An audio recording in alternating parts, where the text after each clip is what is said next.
The Mementos of the English Martyrs and Confessors for Every Day of the Year by Henry Sebastian Bowden. March 3rd. The Vestments of Salvation. Nicholas Horner, layman, 1590. A native of York, a tailor by trade, and a zealous Catholic, he endeavored, according to his ability, to persuade others to embrace the faith.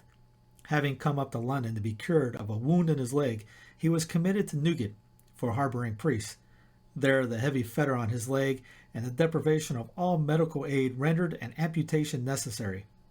During the operation, he sat upon a form, unbound, in silence, a priest the while, Hewitt was afterwards himself a martyr, holding his head. And he was further comforted by such a vivid apprehension of Christ bearing his cross that he seemed to see it on his shoulders. Freed at the earnest suit of his friends, he worked at his trade at some lodgings in Smithfield. Again, cast into Bridwell for harboring priests, he was hung up by the wrists till he nearly died.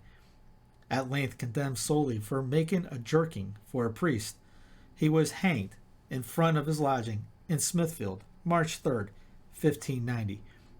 On the night before his execution, finding himself overwhelmed with anguish, he betook himself to prayer, and perceived a bright crown of glory hanging over his head. Assured of his reality, he said, "O Lord, thy will be mine," and died with extraordinary signs of joy.